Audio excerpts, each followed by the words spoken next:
भीलवाड़ा के लोकसभा चुनावी मुकाबले में ऐसा लग रहा है कि एक न एक प्रत्याशी का नाम दामोदर होना लिखा हुआ था।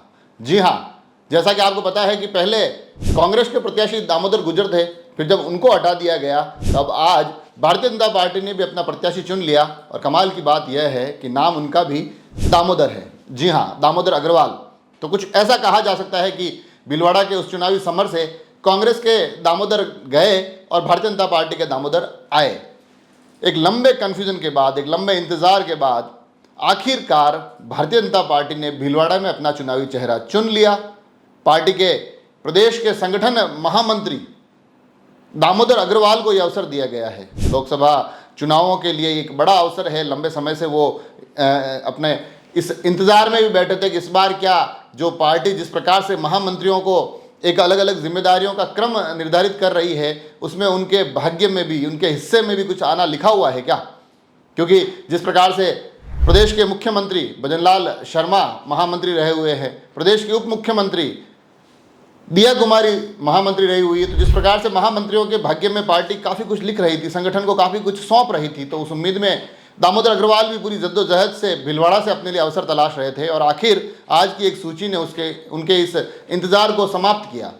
उनके हिस्से आज खुशियाँ आई हैं और अब भीलवाड़ा की भिड़ंत तय हो चुकी है। दोनों चुनावी चेहरे सुनिश्चित हो चुके हैं। जहां कांग्रेस की तरफ से कांग्रेस का कद्दावर चेहरा, मेवाड़ के कांग्रेस के सबसे बड़े नाम डॉक्टर सीपी जोशी चुनावी मैदान में हैं। नाथद्वारा और राजसमंद के लिए नाम बहुत महत्वपूर्ण है। एक लंबे समय तक वो राजसमंद की राजनीति के केंद्र दूरी के रूप में रहे हैं। अब एक बार पुनः 2009 के बाद 2024 में डॉक्टर सीपी जोशी को भीलवाड़ा भेजा गया है। हालांकि विधानसभा चुनावों के दौरान उन्होंने कहा था कि मैं अब चुनाव नहीं लड़ूंगा, ये मेरा आखिरी चुनाव होगा।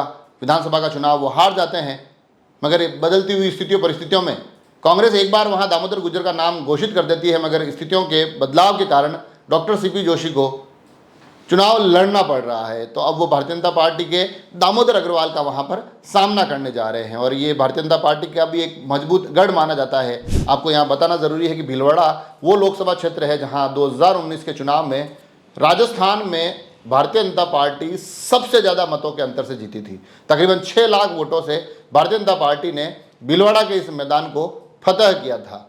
उसके बाद जो विधानसभा के चुनाव हुए उसमें से भी अधिकांश चेहरे भारतीय जनता पार्टी के जीत के आए। जो निर्दलीय हैं वो भी भारतीय जनता पार्टी के समर्थित बताए जा रहे हैं। एक लंबी चर्चा, एक लंबा कन्फ्यूजन का दौर भीलवाड़ा के टिकट को लेकर चला। लंबे समय तक ये चर्चाएं चली कि आखिर कौन भीलवाड़ा के इस मैदान में उतरेगा, क्योंकि भारतीय जनता पार्टी ने तकरीबन सभी टिकट फाइनल कर दिए। ये एक जब सबसे सुरक्षित सीट है उस पर इतना इंतजार क्यों? आज वो इंतजार खत्म हुआ। हालिया सांसद सुभाष चंद्र का टिकट कटता है और दामोदर अग्रवाल को कहा जाता है कि अब जाइए और आप चुनाव लड़िए। अब आगे आने वाले दिनों में पता चलेगा कि क्या कुछ स्थिति रहती है। हालांकि राजसमंद से जो 2 चुनाव लड़ रहे हैं, दोनों ही चेहरों का बड़ा ही घनिष्ठ नाता रहा है। डॉक्टर सीपी जोशी तो यहीं से आते हैं, यहीं के नेता है, यहाँ काफ़ी चुनाव विधायकी को लड़ चुके हैं। उनके लिए हालांकि भीलवाड़ा भी नया नहीं है, वहाँ से भी सांसद रह चुके हैं। और दामोदर अग्रवाल के पास भी राजस्थान के इस विधानसभा के चुनाव में राजसमंद में अत्यंत महत्वपूर्ण जिम्मेदारियां रही है। काफ़ी ज़्यादा सक्रिय उस वक्त वो दिखाई दिए हैं। तो राजसमंद से दोनों का ही अच्छा नाता है और राजसमंद से दोनों ही चिर परिचित हैं और अब वो चेहरे भीलवाड़ा में भिड़ंत करने के लिए तैयार है। तो उस भिड़ंत पर भी हमारी नज़र बनी रहेगी। देखते हैं आगे आने वाले समय में ऊँट किस करवट बैठता है, किसके हिस्से क्या आता है। तमाम राजनीतिक उठापटक पर हमारी नज़र रहेगी। आप सभी लोग जुड़े रहे राजसमंद एक्सप्रेस से। धन्यवाद।